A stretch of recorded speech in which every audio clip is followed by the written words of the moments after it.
Chapter 5. Devilish Master of Drunken Chachi. The Chajin appears. Last time, on Dojo at Football State, the manager of Dojo's public hours, Andrew, showed off his hospitality glove Chachi, as he prepared for the various guests to come to the tea house.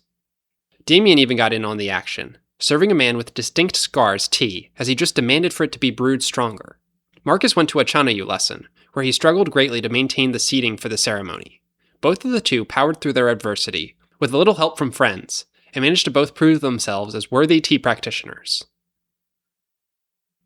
Damien poured from his kettle into a cooling pitcher. He took a quick whiff of the tea that almost looked like little silver needles in his gaiwan. They smelled so delicate and floral, even after a few rounds of brewing. Marcus watched over his shoulder closely as Abby and Jack sat across the table. Rick was in the corner, reading a magazine from a tea producer in China, talking about what the harvest was looking like for the winter season. Damien felt himself surge with energy as he grabbed the cooling pitcher and poured it over the tea leaves. He bent his head down, smelling the tea through the cracked lid. The gentle notes of the fragrant tea filled his nose. He stayed laser-focused on his brewing until the moment he sensed the tea was at its zenith. He clutched the gaiwan in dramatic fashion, and with a flourish of his wrist, carefully poured it out into the pitcher before him. He let out a long-held exhale and poured the tea into the 5 cups, 1 for himself, and 4 for those in the dojo. They all tasted the tea. It was a delicate, flowery drink with a subtle sweetness. It was so light on the tongue. The faintest taste of white grapes accompanied the tea, as it departed from the mouth as magically as it seemed to enter. Damien smiled happily upon drinking this. He was now consistently brewing these teas well. His brewing was balanced, and his timing was putting everything in range neither too strong nor too weak. He was still leagues behind the skill level of people like Jack, Abby, or Rick, but he was mastering the basics. He raised his fist in excitement. Marcus stood behind him, nodding his head.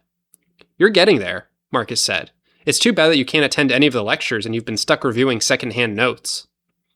Damien's hand collapsed onto the table and he slumped over, putting his face down onto the surface. "I know, it's terrible," he said. "My notebook is such a jumbled mess." "Yeah, and it has a lot of cartoon dogs in it for some reason." "Abby, Jack," Damien said, "be real with me. What are my chances of passing in the state that I'm in?" Jack shrugged. "Well, the exam consists of a brewing portion, which is pass-fail. If you fail the brewing portion, you fail the entire exam. You're both getting to a point where I feel like you're real shoo-ins to make it through that. But when it comes to the written exam," Abby said, "you're probably screwed. It's tough enough when you do know the material well." Damien slumped further down on the table. Rick tossed his magazine back into the drawer he got it from, and then popped up like an acrobat. He drank Damien's tea and sighed happily. "You know what I could go for? A good old-fashioned beer," he said. Abby checked her watch. It is Thursday and 8 p.m. Lots of good bars have their happy hours right now. Where'd you want to go?" "Oh, we could go to," Jack said before getting interrupted. "Is there any question in your mind?" Rick asked. All 4 of them looked at him in confusion. He shook his head in disbelief before bringing his hand to his heart. His face looked longing and wistful. "Socrates Pub, of course! It's the only pub in town as far as I'm concerned." "What is that?" Damien asked. "Marcus and I have never been there." "You've what?" he asked. "It's only the best pub ever. Their slogan is Socrates, a 1 in a million pub. Their rye ale is to die for. Their pitcher prices are to live for. Why, oh why, would you ever not go to Socrates with me?" He was now basically pirouetting in place from sheer excitement. Abby leaned in close to the 2 new brews to whisper, "It's a pretty good dive bar. He's a little overselling it." Rick lunged towards the 2 new brews in what appeared to be an instant. He grabbed both Damien and Marcus by the arm and started excitedly dragging them out of the English building basement. Abby quickly used her astral chashi hands to clean up the teawares, but right after, she and Jack made their way after them. Rick brought them down some stairs and through a door into a dingy-looking basement bar. There were old wooden floors and tables. A corner of the bar was a stage that could only fit the most peculiar indie musicians that the campus had to offer. Memorabilia and newspaper were scattered all over the walls. There was a back room to the bar, which had some darts and a pool table. Notably, the pool table was situated close enough to the wall and table that it was very difficult to comfortably make a shot with a pool cue. This may seem like an odd thing to mention, but it's important to understand how suboptimal the location is. Like why? Why put it there? There must have been a better arrangement. It just seems so ridiculous that it would be set up. "Welcome to the best bar you will ever see," Rick said. Damien and Marcus scanned around, taking in the humble but charming dive bar. They went over to scan the menus. Marcus only took a few moments before he eyed what he wanted. Wow, a pitcher of Carl's Red Thread only costs $3 here? He asked. Rick is right. Heaven is a place on earth and its name is Socrates. You see it now, don't you, Marcus? I do. Abby, Jack, first round is on me. He went and ordered a pitcher of the light Pilsner and grabbed the end of a long table that only had 3 spots left. Damien continued examining the list and seemed stumped as to what to pick. Rick, what do you recommend? Rick suddenly grabbed Damien by the collar. He stared into his eyes with a burning intensity that Damien truly thought might start to drill into his skin. Rick directed Damien's face towards the draft list, and then pointed at the Socrates Rye Ale. The Socrates Rye Ale is a delicious masterpiece of human ingenuity, he said, and pointed up towards the ceiling. Imagine that an aged Chopuer and a winter harvest red tea had a baby. Now imagine that that baby got a master's degree in how to taste like a great beer. Surely that can't be a field that pays well, Damien said. Nonetheless, he said, and then turned to the bartender. My fine bartender, the gentleman and I will have the rye ale. A bearded bald man poured a pitcher of the rye ale. Rick forked over $7 and happily carried it back to the table just across from the one Marcus, Jack, and Abby picked. The bar was crowded and loud for a Thursday night. Damien turned but could hardly make out what the other table was talking about. Rick excitedly poured the pitcher into a glass pint for Damien, and then a small tasting glass for him. Hey, what's the deal? Damien asked. I thought you loved this beer. I do, he said. I'm just a little bit of a lightweight, and this isn't like that Pilsner they have over there. Rick tenderly smelled the beer glass and let out a delighted sigh. He then took a sip and smiled ear to ear as he gently sat it back down. Well, I'm pretty lightweight too, Damien said. But it's just beer, and the night's young and so are we. We can live a little. He took a few big gulps of the ale. He gave an enthusiastic hum as he tasted this. Wow, no, you didn't undersell this at all. This stuff's pretty good. You sure you don't want more? He asked. Nah, for real, I can't handle it. I get Asian blush and everything. I look like someone started using heat chachi on me. Hey, that makes me think. Can you use chachi after tasting or making really delicious beer? Rick laughed. That's a silly question. Of course not. Chachi gets triggered by a combination of catechins and caffeine. That means it can only be acted by tea, coffee, chocolate, and whatever else has those combinations. Tea generally brings it out the strongest because of the compounding effect with its other polyphenols. I could use chachi from drinking hot chocolate? Damien asked. This gives me an idea. Damien started drinking more of his beer. Before he could deliberate too far in his plan to launch a hot chocolate version of the tea dojo, Rick chimed in. By the way, Rick asked, when are you finally going to drop that physics lab and start coming to lecture? Well, never. I need that class or I'm going to start falling behind in my engineering curriculum. I can't really afford to drop it. Rick sighed. I guess follow-up, when are you going to drop that engineering degree? It's only going to get harder and harder to focus on tea as your classes advance. I can't drop out of engineering, Rick. Besides, I just have to pass the exam once. Even if I don't get it this semester, I can just try again next semester. That's what Abby and Jack said. Rick gently sipped his ale. He looked off at the other table and shook his head slightly before turning his eyes back to Damien.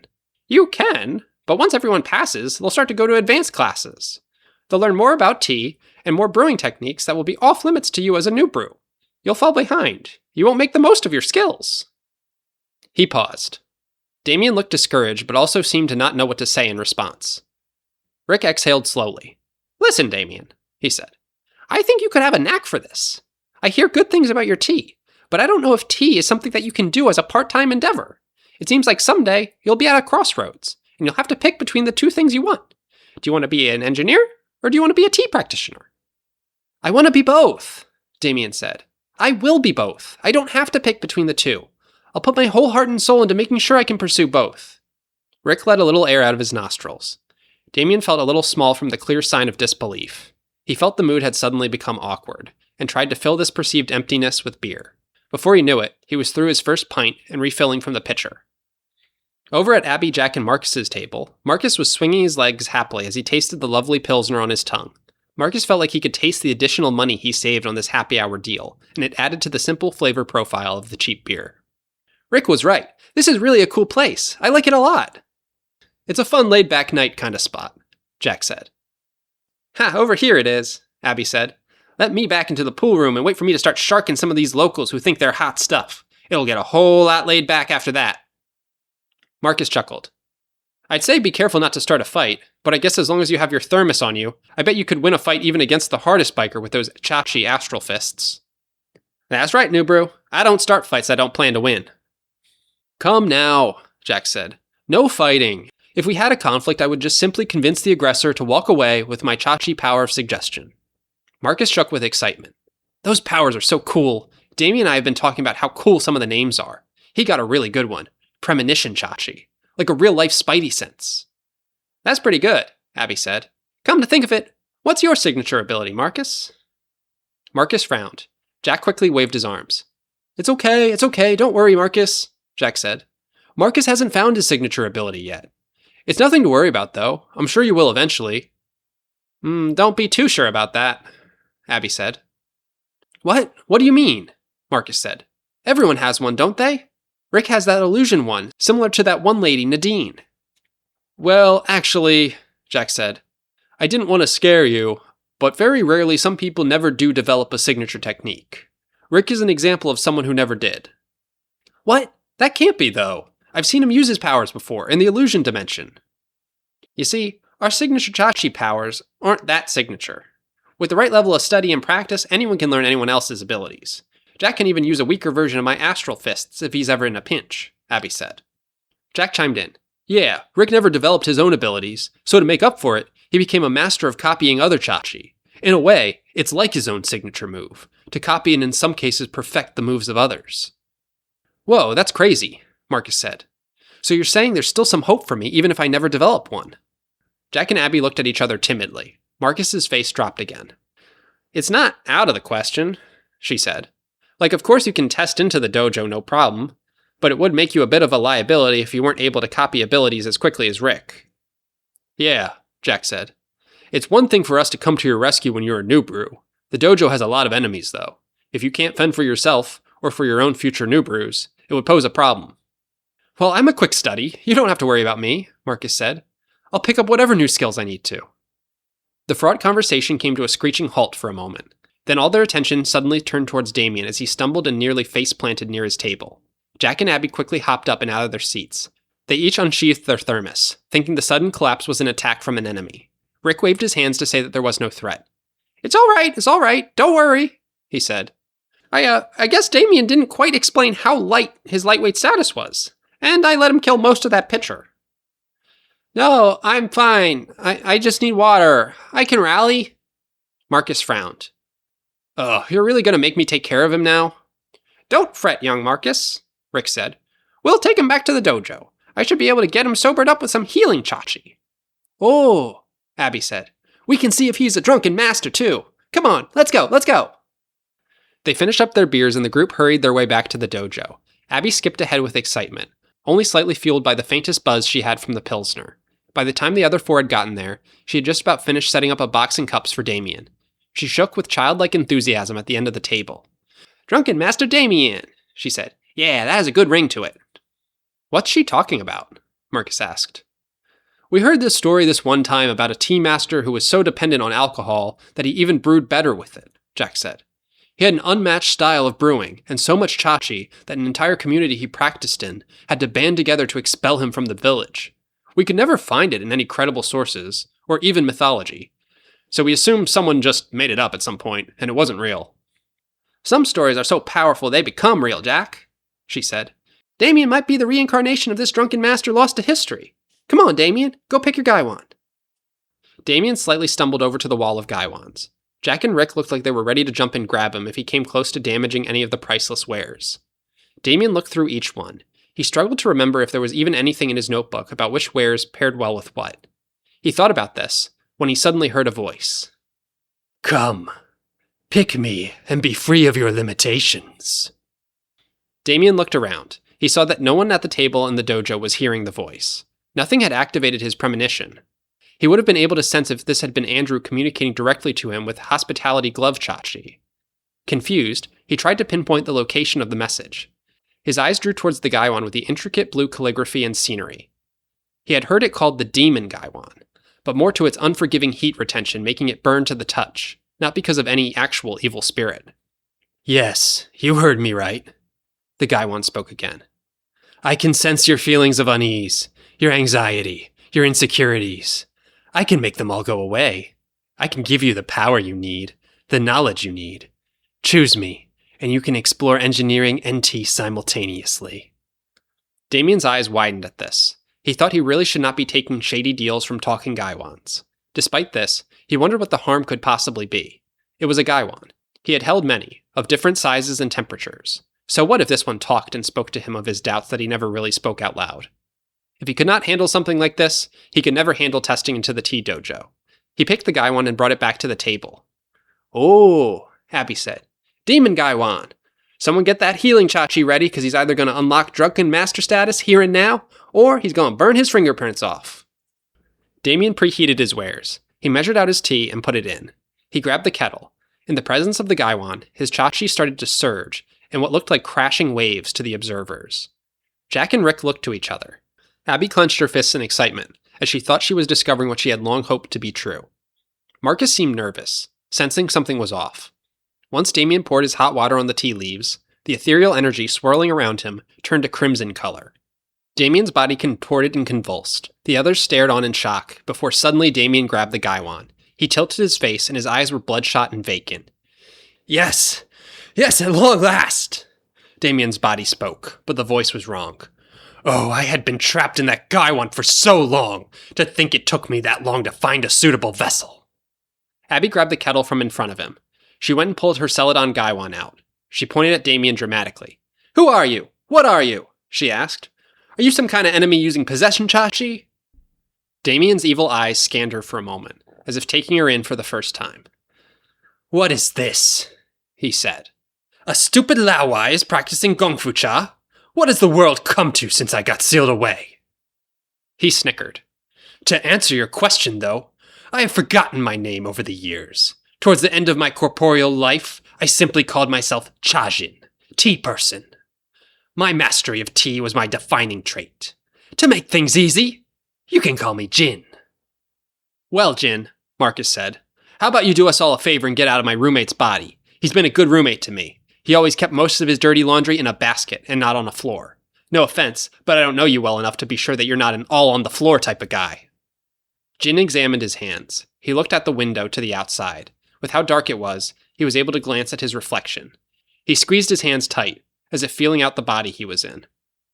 "Trust me, I would love nothing more than that," he said. "I never wanted to end up in a body like this, but it's either back in the gaiwan, laying dormant in this body, or hijacking it for myself. The last one seems like my preferred option." Abby wasted no time and preheated before tossing some leaves in. She started to brew. Jin grinned with devilish pleasure as he saw this. His attention was drawn towards his host gaiwan, which had been brewing since he emerged from it. He sensed it was past the point of being done, and he poured it out directly into the cups. The oolong was a dark brown, heavily roasted, the smell immediately filling the room. Abby decanted hers and handed it over. The two tasted it. Jin's tasted strong like chestnuts and the forest, but was heavily overbrewed and tannic. Meanwhile, Abby's had strong notes of barbecue and hazelnut.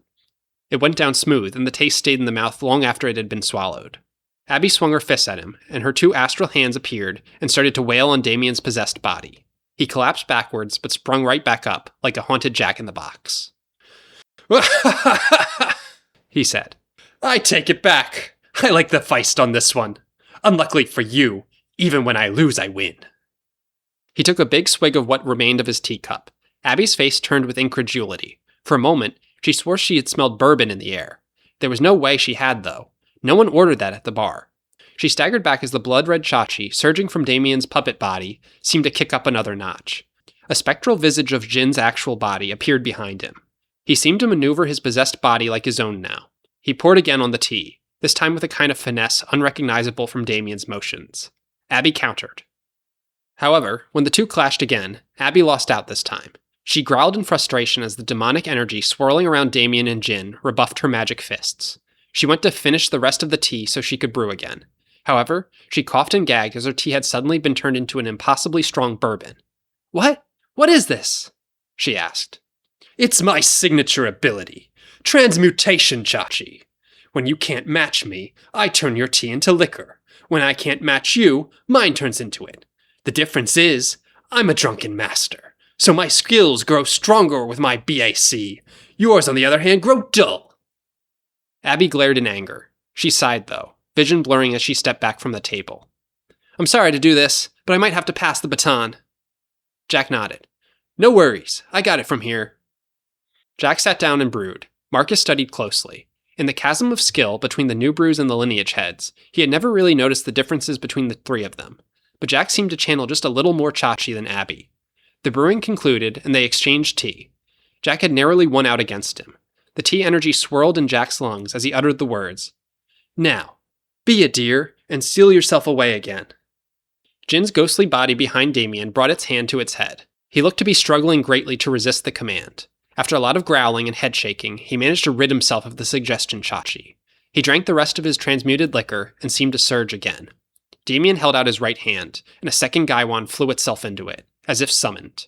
He started to brew tea in both gaiwans, starting with one and moving to the other. Nice try there. I should have expected someone of your birth to be a worthy opponent, even if you abandoned our homeland. However, it will take more than that to do me in. Let's see how well you multitask. 2 gaiwans, Marcus said. Having to keep track of 2 flavor peaks feels like a nightmare. Jack grimaced, but he simply grabbed another gaiwan and attempted to brew both at once. He was easily able to keep track of each of them, but to his dismay, they ended up being ready at roughly the same time.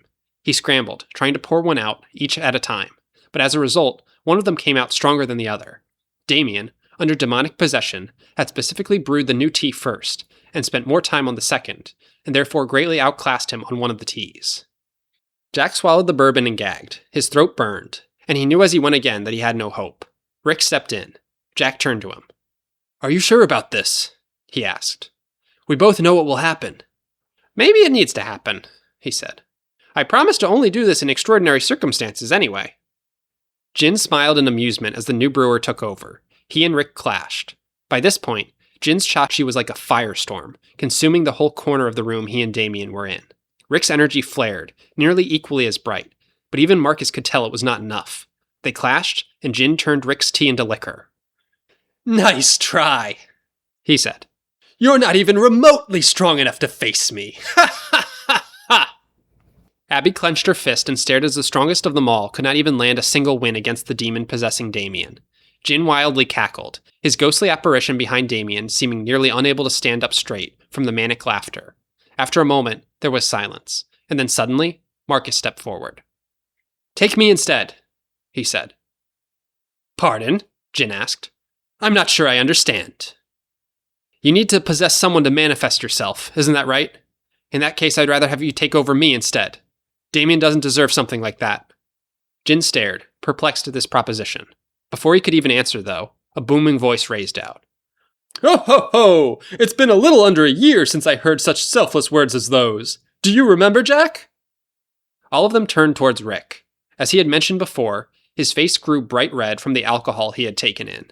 His body seemed a little unbalanced and wavering, but something behind him almost seemed to support him, as if he was bound to it. A large muscular apparition, bright red as Rick was, stood behind him, flexing and seeming to stretch out. Jack smiled, seeming instantly relieved to see him. Yes, Yards. Great to see you again. What? Abby asked. There was a Chajin and Rick too? You guys never told me about this. How did this happen? Allow me to explain. Just under a year ago, Jack and Rick went out for a couple of drinks around lunchtime. The bartender was slinging 'em strong that day. Then the two men were struck with a sudden craving for some ice cream. So they did what any two football state students would do and walked over to the creamery. They got a quart of ice cream and took it back to the dojo to eat. However, in their haste, they did not get bowls of any kind. Jack, in his diminished state, suggested they just eat out of some of the ceramic tea bowls in the dojo. Little did they know, I had been lying in wait in one of the bowls they chose. At first I was indignant towards their absolute disregard for these ancient wares. I thought it right to smite them and turn them into ceramic themselves, teach them what it's like to be at the will of others. However, then Rick said something to me. He threw himself in front of Jack, and he said, No, please. Take me if you have to, but let him go. It's not his fault. He'd never do anything like this normally, and I swear he never will again. I was moved by his compassion and loyalty. In this, I found it in me to forgive their transgressions. However, a Chajin had been unleashed, so a Chajin must be contained. The magic binding me to the bowl was gone, so I decided, if he was so willing to swear on this, that I would bind myself to his body, just to make sure that he saw it through to the end. Abby nodded. Jin grabbed a third gaiwan and began to brew all 3 teas at once. "Pleasant story," he said. "It doesn't make you at all a match for me." Yards let out a low chuckle. "Is that so? We'll see about that." Yards summoned a third gaiwan and brewed all 3 teas as well. Radiant, colorful chachi blasted out of each of them as their teas brewed. Neither of them did anything to check on it. They had over a century of tea knowledge at their disposal, and knew just the moment that their tea would be brewed to perfection. The 2 decanted their brews. They served them to each of them. Marcus gulped each tea nervously, but by the end of it, he breathed a sigh of relief. Across the board, Yards and his possessed Rick brewed far better than Jin's possession of Damien. Jin snarled. "So what? You may have beaten me this round, but I'll just keep drinking. I'll send this body into alcohol poisoning before I admit defeat." Jin quickly slammed back each of his 3 transmuted teas without even stopping to consider what he was doing. His eyes widened on the third one, when he realized something was seriously wrong. His burning red tea aura started diminishing, and his hold on Damien was weakening. "Let me go," Damien whispered. "No, how can this be happening? You foul traitor to all Chajin kind! What did you do to me?" Yards looked at his hands before him for a moment before crossing his arms and laughing. "You fool," he said. "I am a master of counter-chachi. Whatever you try to achieve with your abilities, I can redirect that energy to make the opposite happen. You didn't slam back 3 shots just there. You concocted a magical elixir that's going to sober Damien right up. You're going to get sealed right back within your new vessel. No, this can't be!" He furiously stretched out his spectral arm and grabbed a knife meant for cleaving pu'er cakes. He went to drive it right down on Damien's neck. Right before it hit, Marcus tackled Damien out of the way. Jin hissed and raised his arm up again, but his body began to falter. The knife slipped through his hand, and he was slowly absorbed back into Damien's regular-looking chachi as he disappeared into his body. Yard smiled before relinquishing control back to Rick, who still stumbled slightly from the effects of alcohol before seeming to regain his composure. What happened?" Damien asked. Marcus sighed. "Well, dude, he got absolutely smashed and then possessed by some sort of tea demon, and then Rick and his tea demon had to seal him back inside of you." "What?" Damien asked. "So I just have this tea demon inside me now? What do I do if it comes back out?" "It won't," Jack said. "Well, as long as you lay off alcohol. But given how lightweight you are, maybe you should consider doing that anyway." Damien bit his lip. "Well, okay, maybe Rick was right. Maybe I'm not cut out for tea with everything going on." "Nonsense," Rick said, slapping Damien on the back. "Listen to this guy." "No, don't worry, Damien. I think you proved today that you're more capable than you know. Go back with Marcus and take a good long rest. Tomorrow, I'll start to fill you in on everything you missed during lecture." "Really?" Damien asked, eyes beaming. Yes, of course. Come on, Marcus, let's go." He grabbed Marcus by the arm and dragged him out of the dojo, eager to get some sleep and then wake up the next day to start his catch-up lessons.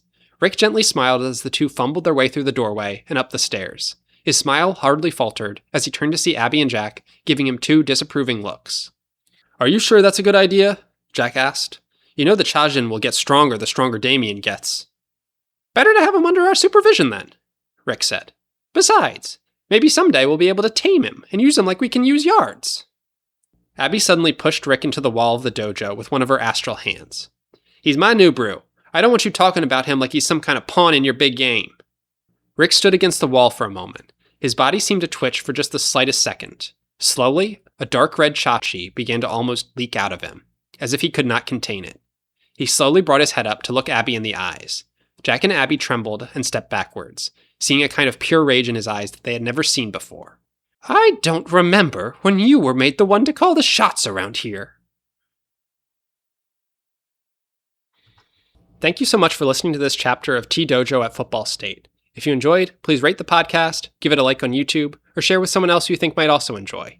You can stay up to date with T-Dojo at Football State by following us on social media. There'll be D-Squared stories on just about any of the major platforms. If you prefer reading to listening stories, also follow us on Substack, also D-Squared Stories. Thanks again for listening, and I hope to have you listen again next week.